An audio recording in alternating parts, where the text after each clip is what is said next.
Good day, ladies and gentlemen, and welcome to my humble home here in Livingston, Montana.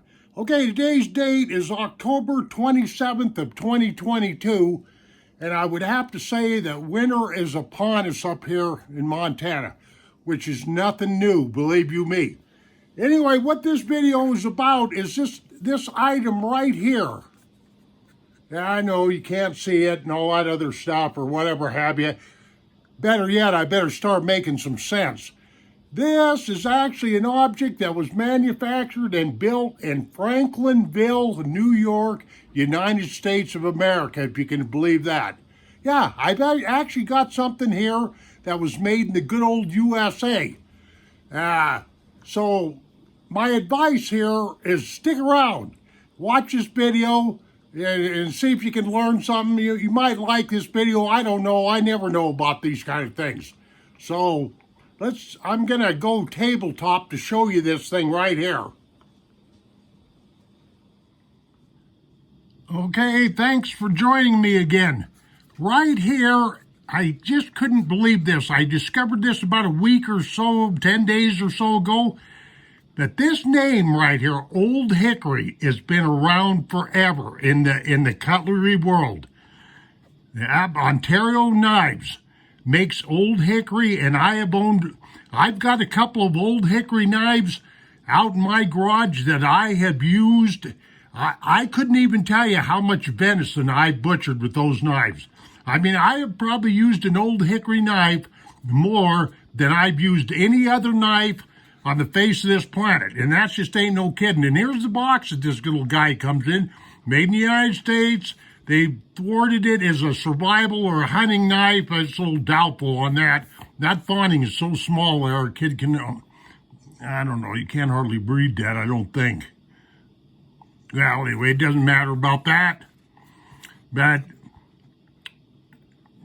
yeah, Ontario Knife Company. Let me get this in focus. I always got problems with that.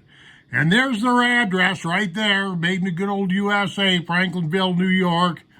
And here's the model number. This is a 7022. If you can read it right there. Matter of fact, the whole entire name for this knife is kind of weird. It's an Old Hickory outdoor slip joint folder. Model 7022. I got to get that straight because this piece right here is relatively new in the cutlery world.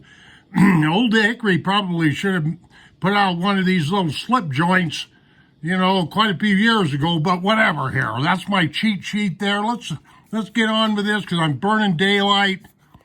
Okay, of course, I've already been in here and looked at this because I was very, very interested in this piece. Like I say, I got a couple of butcher knives. They're over 30 years old out in my garage, and they're Old Hickory. They're probably about 40 years old, and I've used them extensively. I've got a lot of handle time, if you will, cutting time with an Old Hickory knife. That's why I'm doing this review here, quite frankly, because I like them.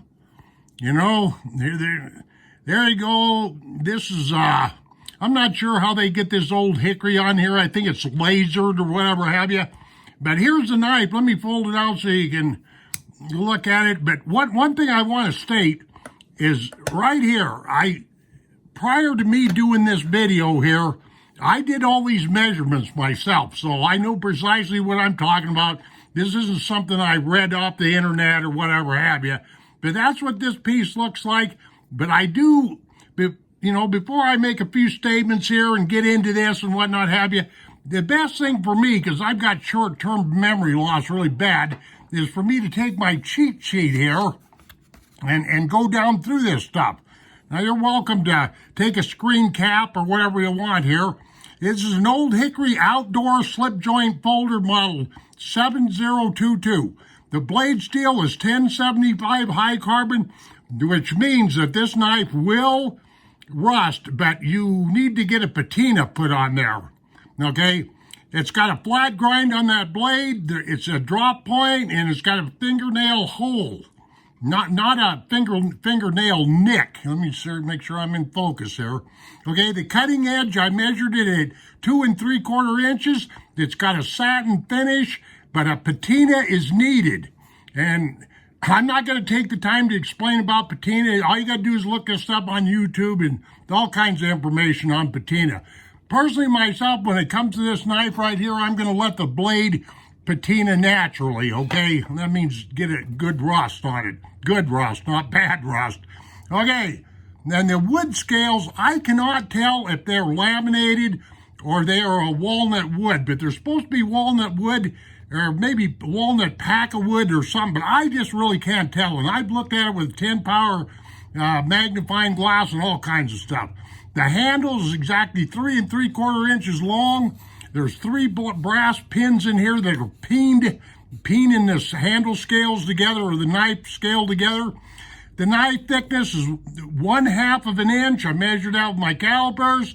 The tallness in the tallest area, which is right back in here, okay, what did I have?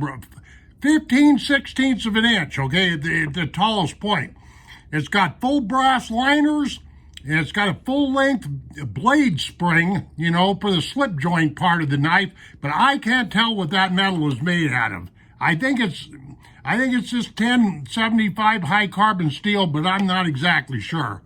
Okay, and the fit and finish is okay. It could be a little bit better, but for a $40 bill, hey, the retail price, like right there, $40, $39.95 is what you should pay for this, and maybe a few dollars for shipping.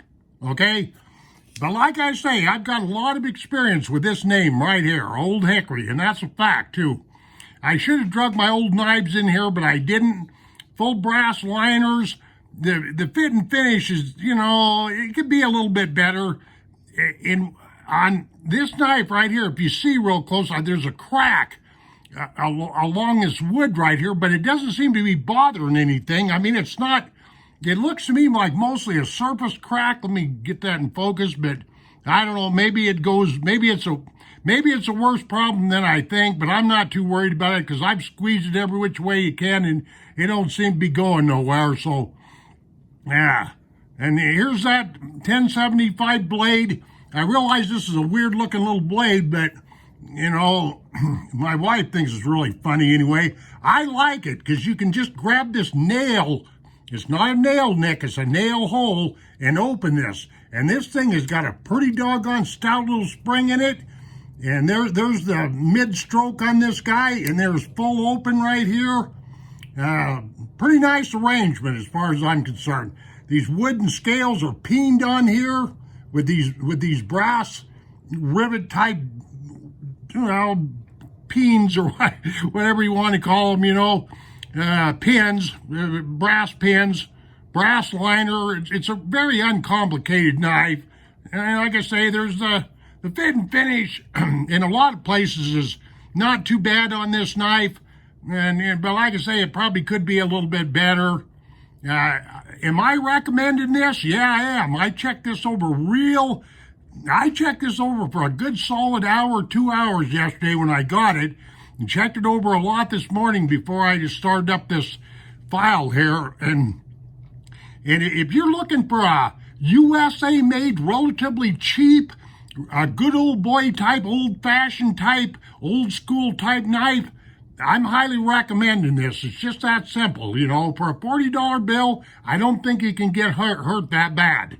It's not a very big knife, as you can well see, but it's real comfortable in the hand and all of that stuff. And no, I don't work for Old Hickory or anything like that, or you know, those people at Ontario Knives, they probably don't even know who I am. Okay, well, anyway, that's about all I got to say about this, and we'll go back upstairs for closing arguments, if you will.